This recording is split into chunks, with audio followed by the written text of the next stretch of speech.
2026년 1월 16일 시장은 말이죠. 마치 두 개의 거대한 힘이 서로를 끌어당기는 그런 전쟁터 같았습니다.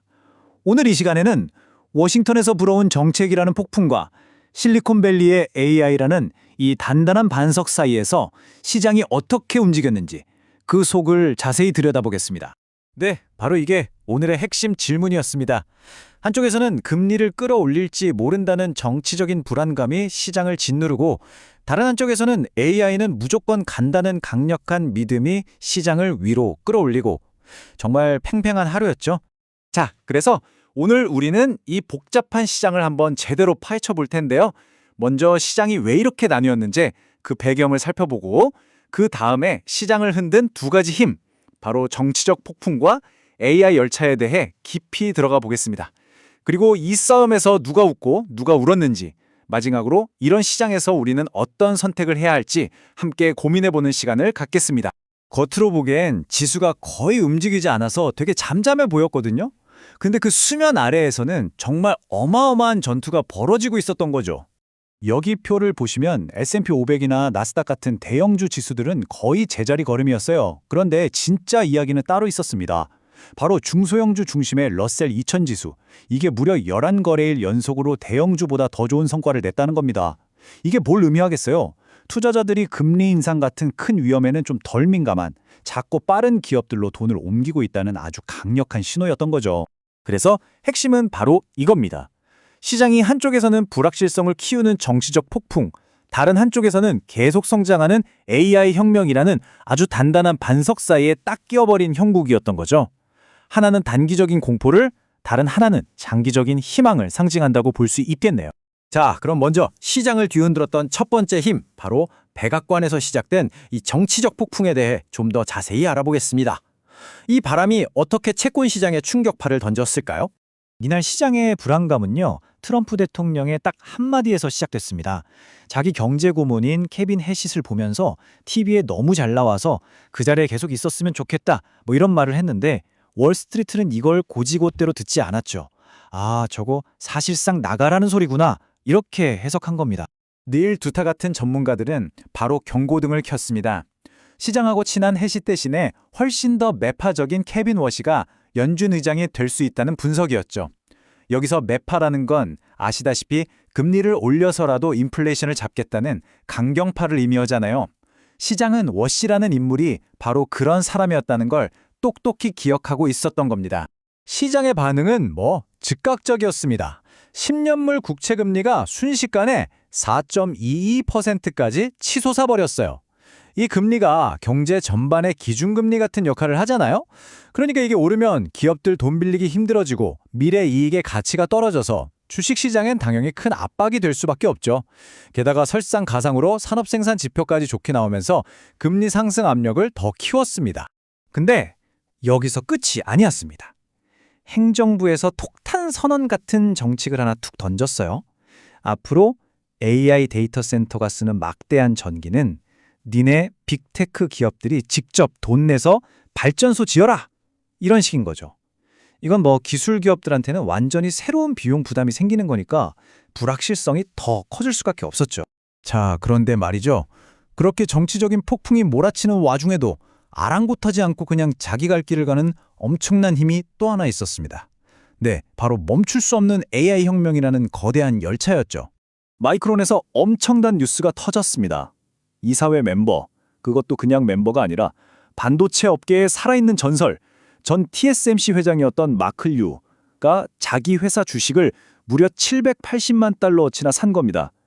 우리나라 돈으로 거의 100억 원에 가까운 돈인데 이건 그냥 투자가 아니죠.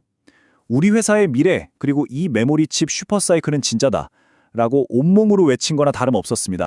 그러니까 조던 클라인 같은 분석가들이 이런 말을 하는 겁니다.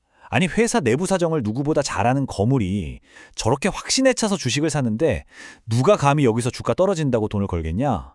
이 말 한마디로 상황이 딱 정리되죠. AI 하드웨어의 상승세가 그만큼 강력하다는 명백한 증거로 받아들여진 겁니다. 그리고 이런 내부자의 확신은 그냥 나온 게 아니었습니다. 외부에서도 이걸 증명해줬죠. 세계 최대 반도체 회사인 TSMC가 어마어마한 실적을 발표하면서 AI 칩 수요. 이거 진짜다. 상상 이상이다. 이렇게 시장에 도장을 꽝 찍어준 셈입니다. 이렇게 두 거대한 힘이 정면으로 부딪히니까 시장이 어떻게 됐을까요? 당연히 아주 명확하게 승자와 패자가 갈렸습니다. 아까 말씀드린 긴급 전력 경매 정책만 봐도 그래요. 발전소에 들어가는 터빈을 만드는 G 번호반은 주가가 6% 넘게 급등했죠. 이건 완전 호재잖아요. 반면에 기존 방식대로 전력을 생산해서 팔던 컨스텔레이션 에너지 같은 전통적인 유틸리티 회사는 하루아침에 날벼락을 맞은 겁니다. 주가가 거의 10%나 폭락했어요. 이런 큰 흐름 말고도 개별 기업들의 이야기도 많았습니다. 마이크론은 앞서 본 내부자 매수 소식에 8% 가까이 날아갔고요. 새로운 미사일 방어 계약을 따낸 방산업체 로켓랩이나 또 비만 치료제로 유명한 노보노디스크도 각자 좋은 소식으로 주가가 크게 올랐습니다. 자, 그럼 이런 복잡하고 혼란스러운 시장에서 우리 같은 투자자는 도대체 어떻게 길을 찾아가야 할까요? 일단 시장 분위기부터 한번 살펴보면서 전략을 고민해 보시죠. 근데 진짜 놀라운 건 이거예요. 이런저런 위험이 뻔히 보이는데도 투자자들 심리는 거의 극도의 탐욕 수준입니다. 에버코어 ISI 설문조사를 보니까 투자자 10명 중 7명 이상이 시장은 앞으로 10%더 오른다에 베팅하고 있다는 거죠. CNN 공포 탐욕 지수가 극도의 탐욕을 가리키는 것과 정확히 일치하는 결과입니다. 이걸 어떻게 봐야 할까요? 시장의 변동성을 나타내는 공포지수 VIX는 역사적으로 낮은 수준에서 거의 미동도 없거든요. 이게 정말 AI의 미래를 믿는 합리적인 자신감의 표현일까요? 아니면 눈앞의 정치적 리스크를 애써 외면하는 위험한 안일함의 신호일까요? 여러분 어떻게 생각하세요? 만약에 좀 더 공격적으로 투자하고 싶다 하시는 분들은 AI의 물결에 그냥 올라타자는 전략을 생각해 볼 수 있겠습니다. SMH 같은 ETF로 반도체라는 AI의 두뇌에 투자하고 GRID 같은 ETF로 AI를 뒷받침할 전력 인프라, 즉 근육에도 동시에 투자하는 거죠. 다만 딱 하나 조심해야 할 건 금리입니다. 국채금리가 4.5%를 넘어가는 순간 이 전략은 크게 흔들릴 수 있다는 점 꼭 기억하셔야 합니다. 반대로 좀 안정적으로 가고 싶다 하시는 분들은 폭풍을 피해서 항해하자는 전략이 있습니다.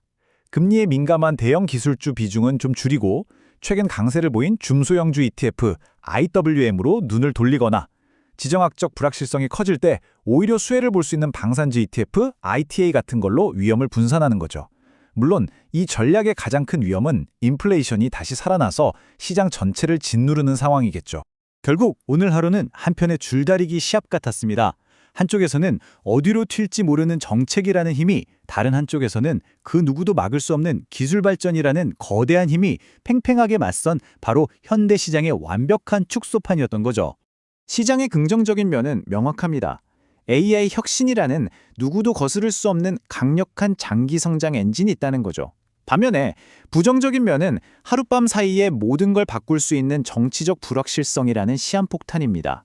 그래서 마지막 질문은 이겁니다. 예측 불가능한 정치의 폭풍과 누구도 막을 수 없는 기술의 반석, 이 둘의 싸움에서 여러분은 과연 어디에 닻을 내리시겠습니까? 이 질문에 대한 여러분의 답이 앞으로의 투자 방향을 결정하게 될 겁니다.